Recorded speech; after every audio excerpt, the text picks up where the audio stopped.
Hello!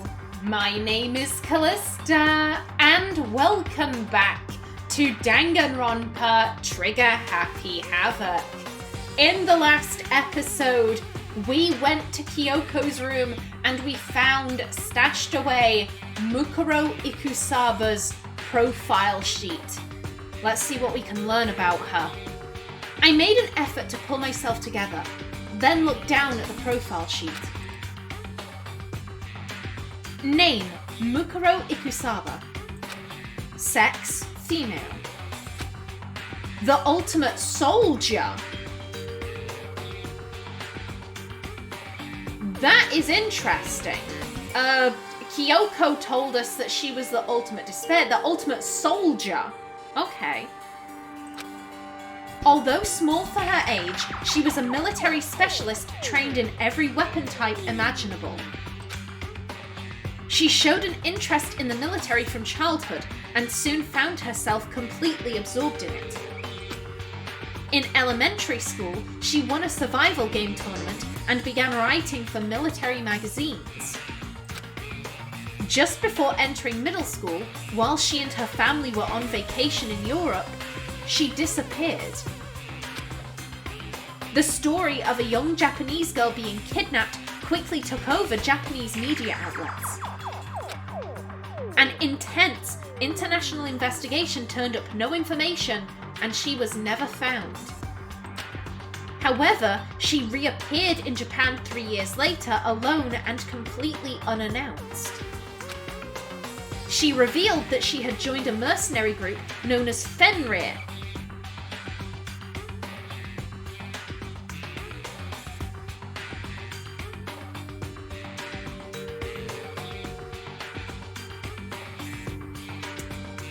I pause because that is not the first time we have seen a word from Norse mythology in this game.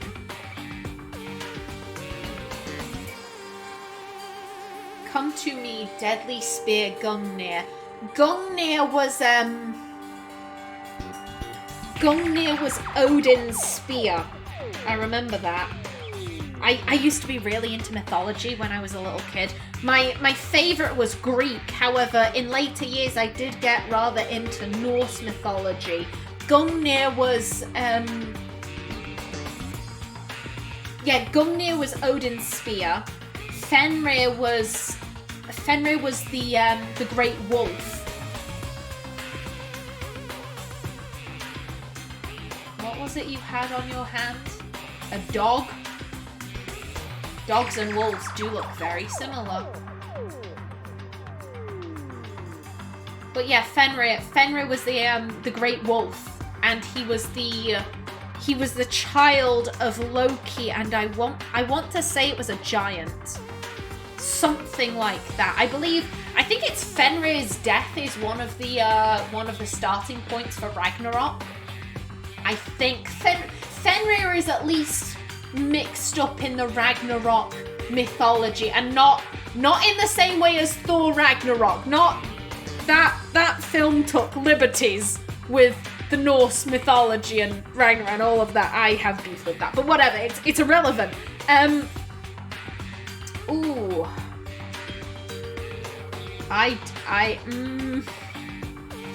Red flags jumping up in my mind.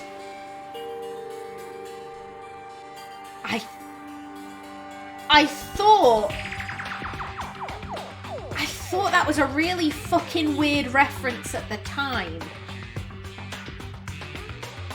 Because that literally this and then are the only times there have been Norse mythology references. If they were cropping up every 2 fucking minutes, then it wouldn't be suspicious, but like there's this and that, that's it. I'ma keep going. She revealed that she had joined a mercenary group known as Fenrir for those 3 years. She insisted that she hadn't been kidnapped, that she'd received battle training of her own volition. However, she never revealed why she decided to return home when she did. Mukuro's profile has been added to the Truth Bullets section of your handbook.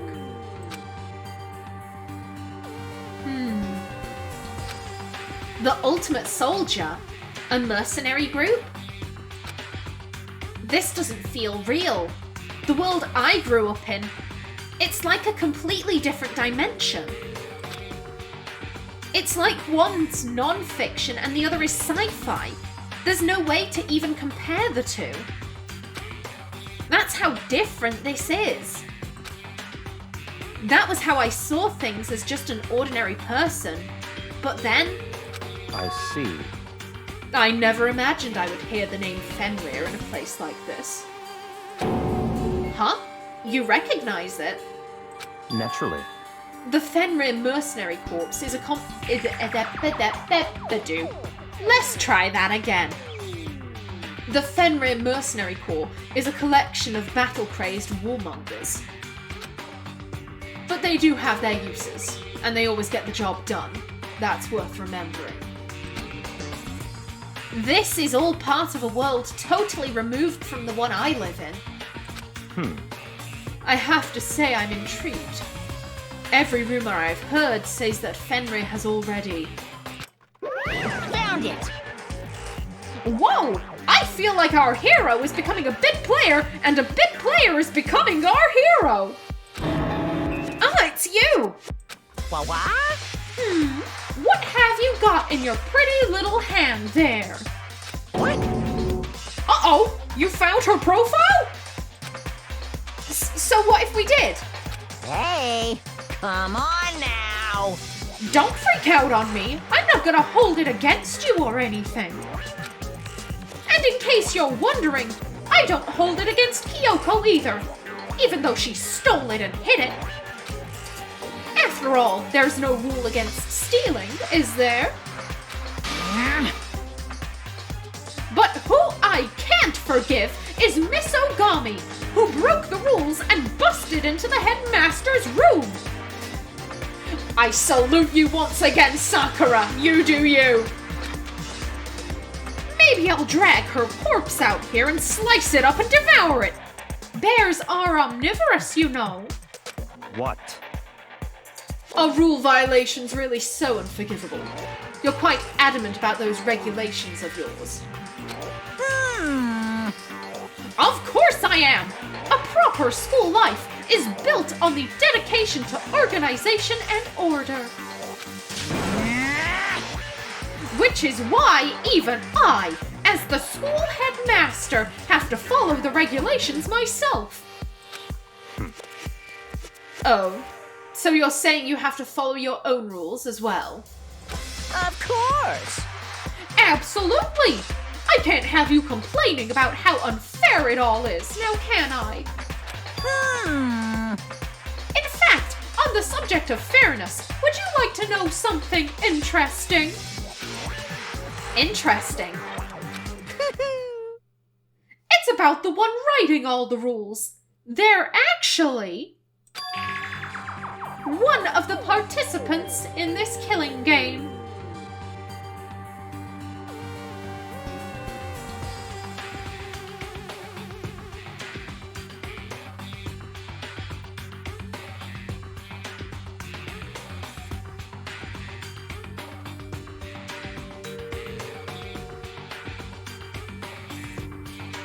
Couple of points. If they are a participant in the killing game, that means they have to be a student.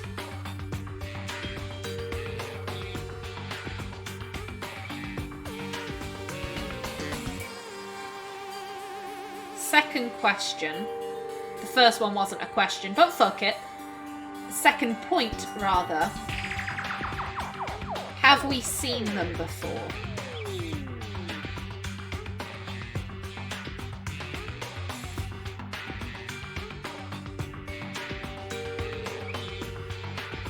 I think I want to check something after this. I'm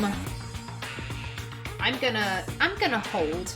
I'm gonna hold for right now. one of the participants in this killing game. I don't think I ever actually told you how many participants there actually were, did I? 16? Is it 16? I was thinking I should probably clarify that. It'll either be 16 or 17. That's what I mean when I say, is it someone we've seen before? Because I have a thought. Hey, When you all first got together in the main hallway back when, there were 15 people there, right?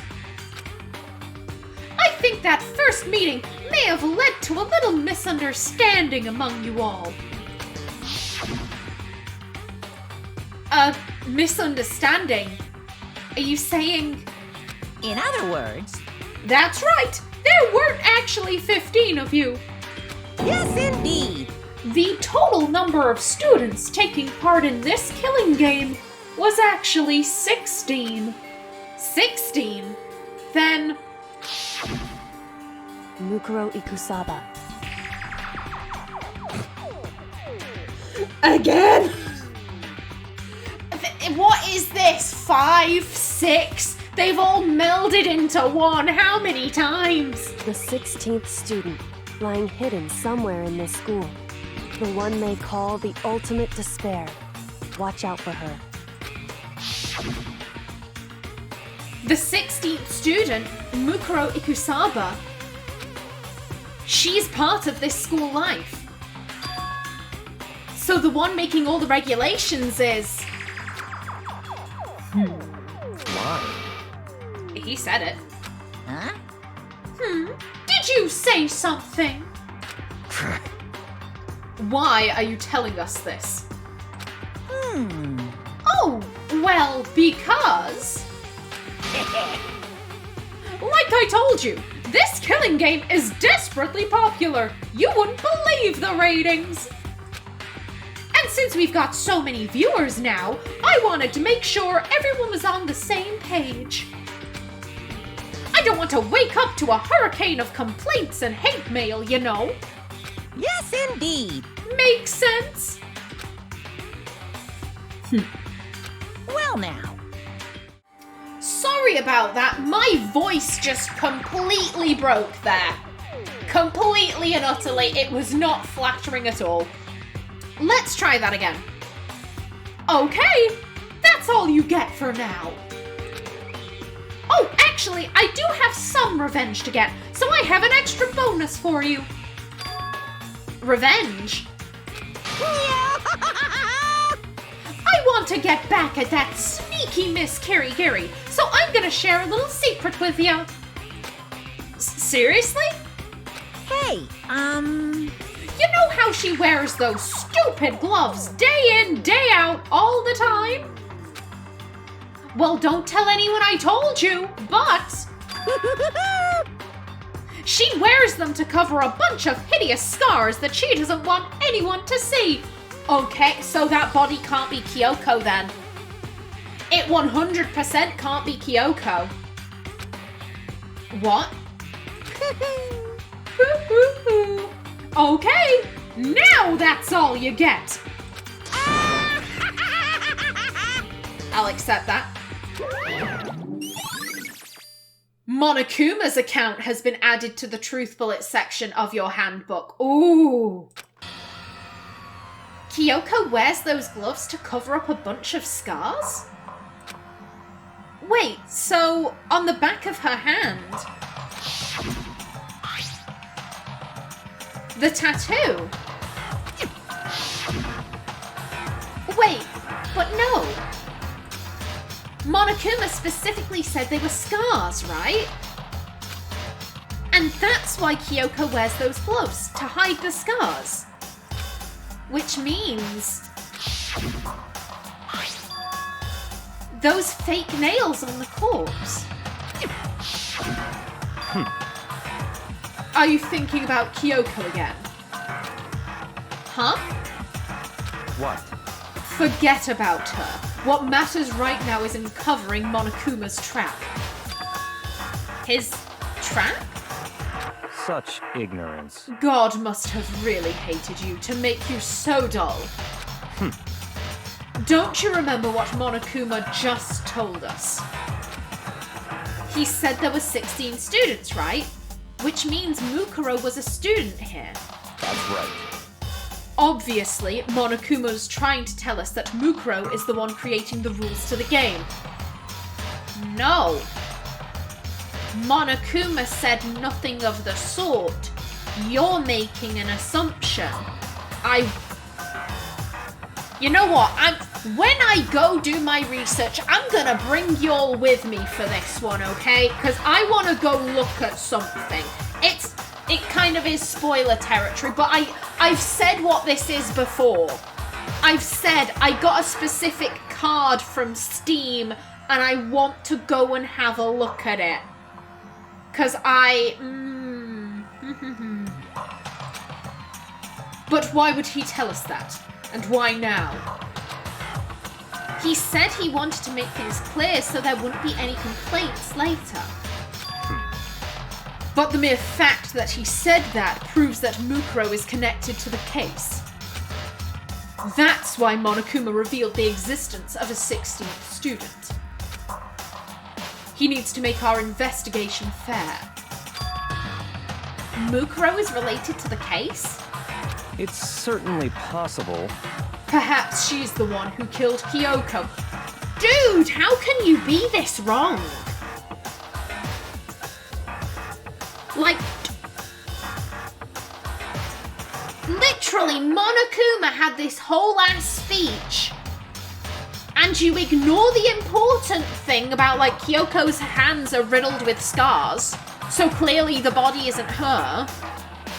And then you also pick up on this, like, oh, he's saying that Mukuro created the rules. He never said that. He said that the one who created the rules is a participant in the game. He never said, and that's Mukuro. How can you be this wrong? Dude! What? That would explain why we would have to have a class trial, wouldn't it? If she's a student and she killed someone, that would make her part of the school killing game. Mukuro is the killer? She killed Kyoko? Anyone should be able to come to that conclusion, don't you think? Only if they're a dumbass and their head is up their own backside. Why are you ignoring all of the evidence?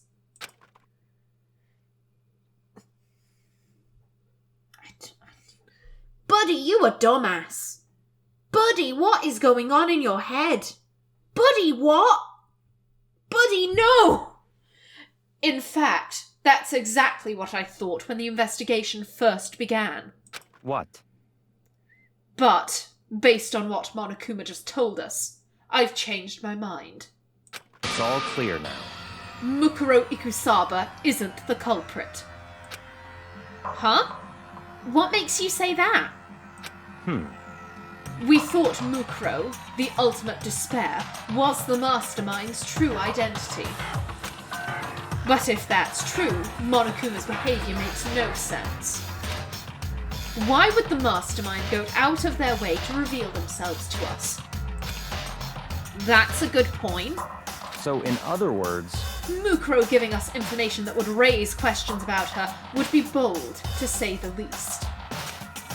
It makes more sense, then, to assume that Mukuro isn't the culprit. So that's the trap. They want us to suspect Mukuro and come to the wrong conclusion.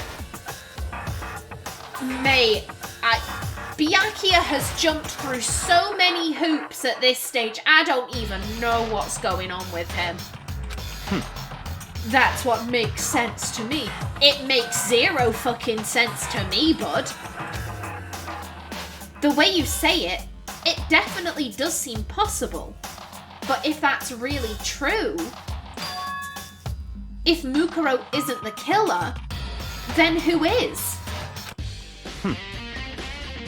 And again, the dope-ass music begins. Well then, I believe our work here is finished.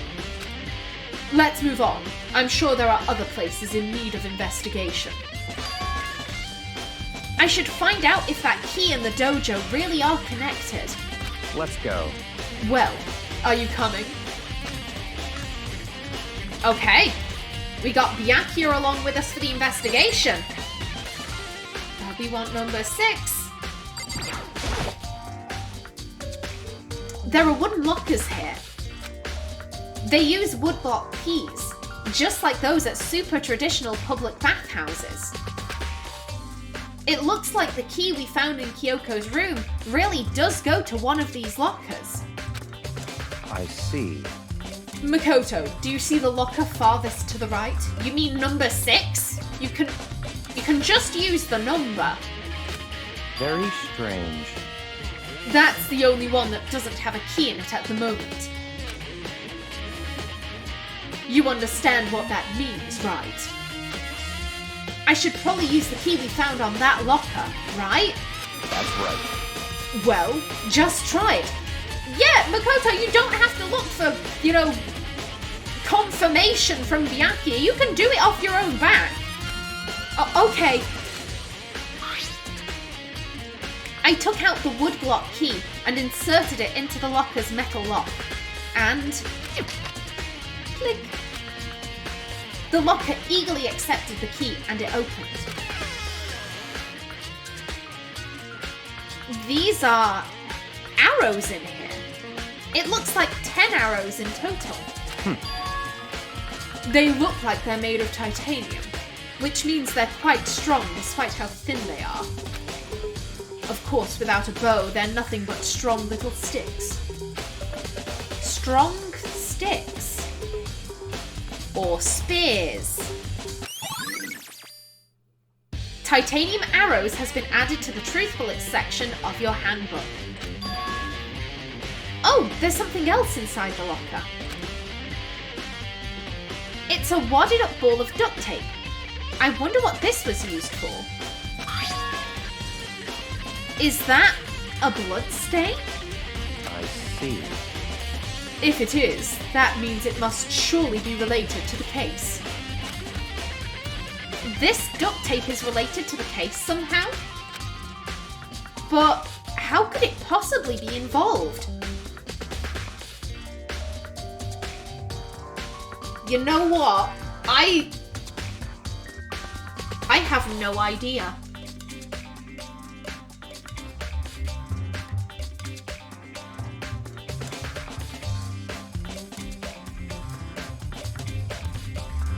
I actually have no idea. I have been so focused on the identity of El Profesor.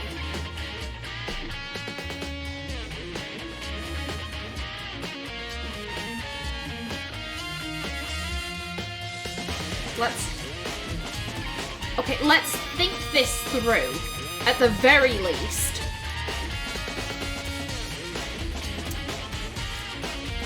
I'm pretty sure I know about the placement of the body and all of that, using a tarp to cover it, and then when 7:30 rolls around, the tarp was removed afterwards because the tarp was dirty and wet, and yet the other side, the underside, and the body were both dry.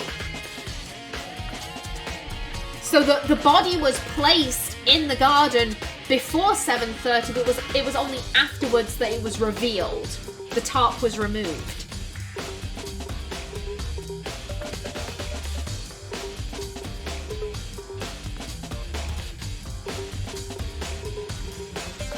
The Monokuma file did mention that the body had been hit over the head. I think the Monokuma file said it looked like the body had been hit with a pipe. If you got all the arrows together and then duct taped them, that'd be the thickness of a pipe. I don't know. I honestly have no idea here. But how could it possibly be involved? Bloody duct tape has been added to the truth bullets section of your handbook. I think that's all the ochre. I don't know what it is. L's today. My mouth is just like, nah, I don't want to say any L's. I think that's all the locker has to offer for now.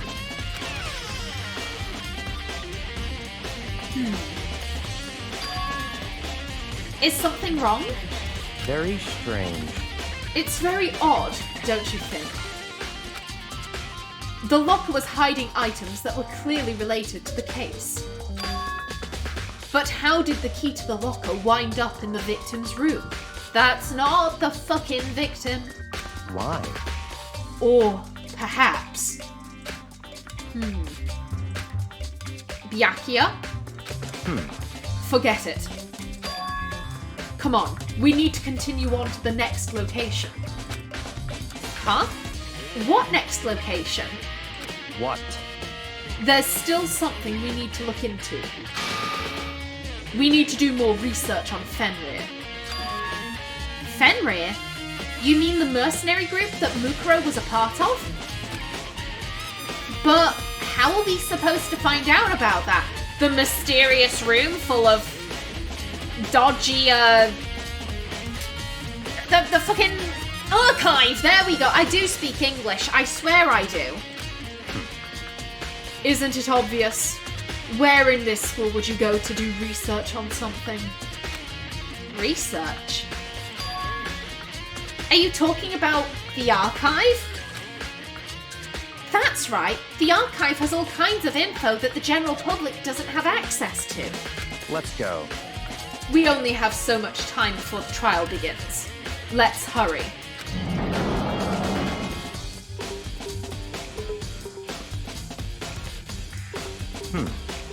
I believe there was a file related to Fenrir somewhere over here. Byakuya seemed to know the archive like the back of his hand, and went straight to a shelf in the back. Ah, here we go. He quickly returned with a file in hand. Okay. Do tell. I see. Take a look at this. I have no idea what it says. What language is this? How did you make it all the way to high school without learning a single word of French? I'm pretty sure most high schoolers can't speak French. Well, whatever. I'll read it for you, but I expect you to repay your debt 100 times over. 100 times? Isn't that kind of extreme? I'ma grab that, thank you very much. Fenrir is an elite fighting unit based out of the Middle East. Unlike military contractors, they are a fierce group of soldiers who engage in direct combat. They claim that a single member is equivalent to an entire company of regular soldiers. Just like Fenrir, the Wolf of Ragnarok, their mere presence is enough to strike fear into any enemy. They have been involved in countless military battles and operations, most of which are highly classified. However, some time ago they completely ceased all activity. At present, their continued existence cannot be confirmed. There are unconfirmed reports that the key members of the group were all neutralized. Rumors indicate they were killed to keep them from revealing the many state secrets they'd acquired. Some, however, believe there was mounting internal tension within the group, and they simply imploded. What? What is it? This all just sounds like some kind of alternate reality. Well, it isn't. This is our reality. The only reality. These people are part of our world. Their battlefields aren't much different from our lives here. An unpredictable, unimaginable world. That's what makes it all so exciting. Exciting definitely isn't the word I would use. So, did anything jump out at you? This may be your last opportunity to learn about Fenrir. Now that you mention it, the report said something about where the name Fenrir comes from, right? That's right. It said Fenrir is the Wolf of Ragnarok. Speaking of which, would you like to know something interesting related to that? To show that they're a member of the team, each soldier that joins the squad would get a tattoo representing Fenrir somewhere on their body.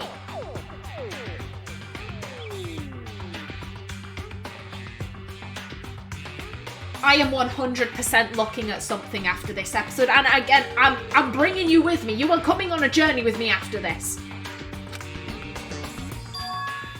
What? They got a tattoo of Fenrir? Could that mean Mukuro Ikusaba's profile has been updated in the Truth Bullets section of your handbook?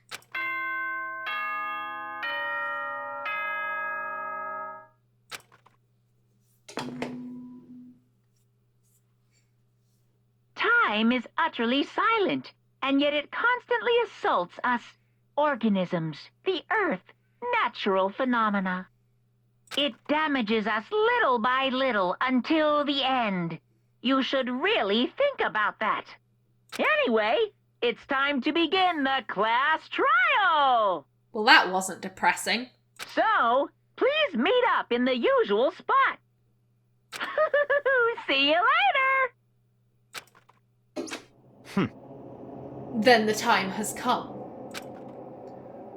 All we can do now is try to uncover the truth during the class trial. That's right. It would seem that way. Let's go. Okay, it's time for us to go on that journey. I want to look at something very specific. See you then. Okie doke, this is what I wanted to have a look at. The girls' night out, or whatever it's called, Steam card. So, something I remember about Junko. One of my favourite features of her design was her freckles.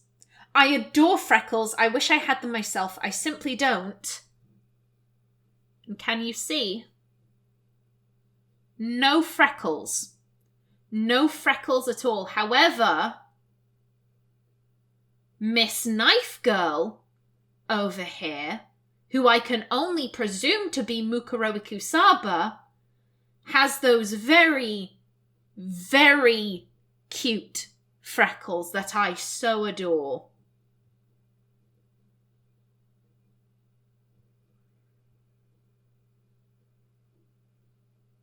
They have the same eyes as well.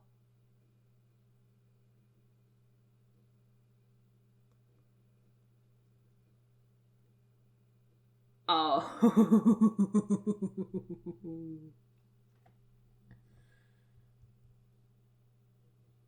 We never met Junko, did we? We never met Junko Enoshima. We met Mukuro Ikusaba, though. What was it? What was one of the first things that Makoto said to Junko? One of the first things he said, "You don't look quite like your pictures." Oh, they've been photoshopped. They've been photoshopped. That's why I look different in real life. Is it? Is it? Or is it because you're wearing a fucking wig and you're not the same person?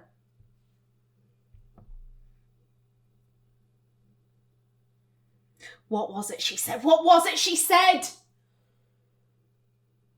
Oh, when the godly spear Gungnir stabby, she was like, "Oh shit," and she said, she was saying stuff like, "Oh, why would you do this? This wasn't how it was supposed." Okay, here's my theory. We never met Junko. That would explain why she's got the thingy clips. She's the mastermind.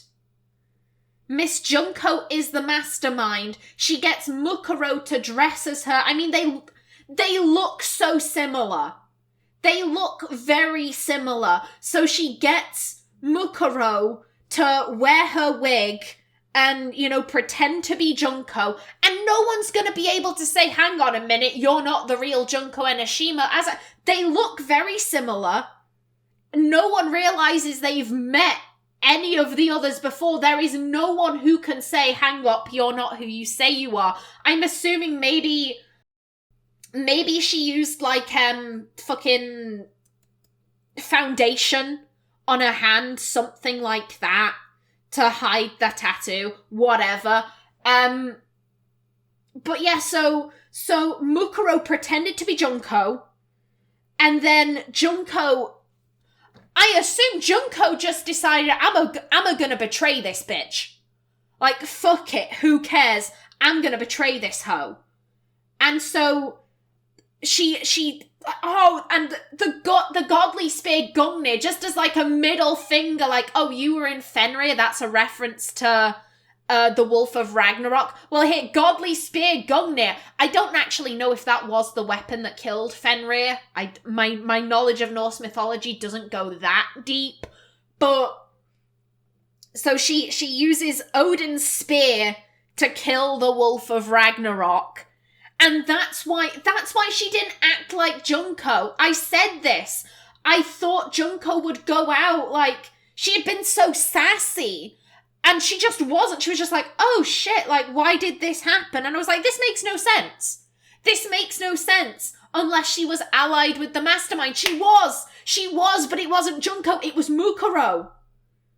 And that fits with the fucking, here's the thing, that the body has to be Mukuro because it has the Fenrir tattoo on it, and that is an old tattoo that isn't new, that can't have been faked. The stab wounds on the body, they match up with the Gungnir spears. They're fresh wounds, they're at least several days old. She has the freckles. And that's why she'd be wearing Junko's shoes, because that was the last thing she was wearing. She died wearing Junko's outfit. I don't know what's going on with the arrows and the wadded up duct tape.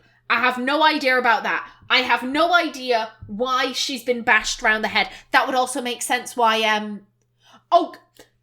Junko tried to kill us in the night, because Mukuro was dead. Mukuro's been dead for fucking ages. She tried to kill us in the night. That's why she wore the gloves, so we wouldn't see the tattoo that she doesn't have. That, I'm not explaining this very well. I'm getting a bit overexcited. She wore gloves, one, so that we wouldn't see her nails, two, so that we wouldn't see that she doesn't have a tattoo. That's what I mean. My throat is giving out. Bear with me.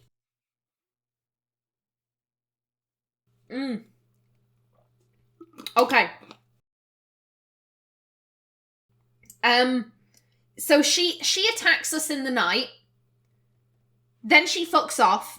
Then she puts Mukuro, still dressed as Junko, in the El Professor gubbins. I don't know how she got hit over the head. That's the one thing I'm like, I don't know how that happened, because I don't seem to remember Mukuro as Junko getting hit round the head.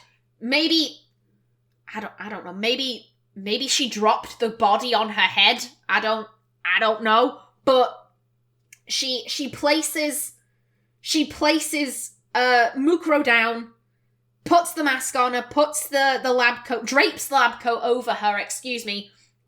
Then she stabs her with the knife, gets the dead chicken, covers the front with blood, and then she puts the bomb somewhere, don't know where, but the bomb was like primed, ready for like when they take the mask off, it'll explode.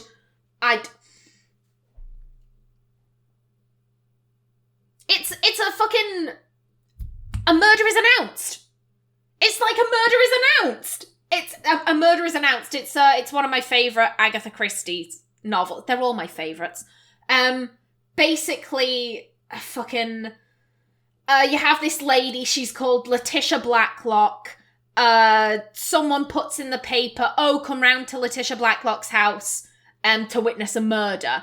murder. This is set just after World War II. Murder, it was like a parlor game. So all of her friends assume like, oh, we're going to go round for a parlor game of murder. They all go round. Letitia's like, I didn't put that in the papers, but fuck it, you're all here. And then the lights go out, and then someone bursts through the living room door, flashing a light in everyone's eyes, and it starts saying, stick 'em up, stick 'em up. And then there's a gunshot, and everyone before was like screaming like that, kind of like, isn't this amusing? A gunshot goes off. Everyone's suddenly like, oh shit. And then there's another gunshot. The flashlight falls from whoever's in the doorway's hands. And when they pick it up, they see that Letitia, she's got blood coming down her chest. She had been nicked in the ear. A bullet had been fired at her, and it had cut her ear, and the earlobes bleed like fucking mental, like they just go. Stuff happens. The guy in the doorway was dead. Everyone's like, oh, it was a failed robbery rather, and then he decided to commit suicide. Miss Marple, on the other hand, is like, no. I'm going to solve this, bitches. And she does. And basically, the reason why I say this is like a murder is announced, Letitia Blacklock's backstory, basically she had a sister called Charlotte who had a very nasty goiter, which is a swelling of the neck, and it shattered her confidence. She felt like her life was over. Now, people with goiters, they can live very regular, normal lives, but Charlotte felt she couldn't. She had this rather nasty goiter, and their father was a very cruel man who didn't believe in medicine. He insisted that he treat her himself, and he made her suffer by making her undergo iodine treatments, and she was miserable. And then their father died, and Charlotte and Letitia went to Switzerland, and that's where they spent the majority of World War II. They enjoyed their time in Switzerland. They saw a doctor who had developed a new surgery to get rid of a goiter, and all it would leave was a very small scar that you could cover with like a high-collared shirt or some pearls, all of that. And whilst in Switzerland, Charlotte unfortunately got sick and she died, and Letitia had to come home without her. Or did she? Letitia was the one who died. Charlotte survived, and she kind of thought, well, everyone always thought I was the sickly one, and I'm going to move somewhere where no one knows me. No one can say I'm not Letitia. So she took her sister's identity and moved back, and the reason why all of this happened was the robber. He was he worked at the hotel or something like that, where the sisters had stayed in Switzerland. And so he knew which one was which, and so she had invited him round like, oh, I'll pay you to take part in this parlour game of murder. And then when he had opened the door and kind of flashed the lights around, she had snuck up behind him and killed him. And so that's why I say this is like a murder is announced. I like that. I really like that. I still don't know what's going on with the arrows, but I think that's what's going on with the bodies. I think that's what's going on. Now then, this went on a little longer than I intended. I hope you enjoyed my rambling. In the next episode, we get started on the class trial proper. I am very excited for this one. Okay, so please remember to like if you enjoyed, leave a comment below, and if you wanted to subscribe, it would be very much appreciated. I've been Callista. Thanks for watching, and see you in the next episode. Danganronpa.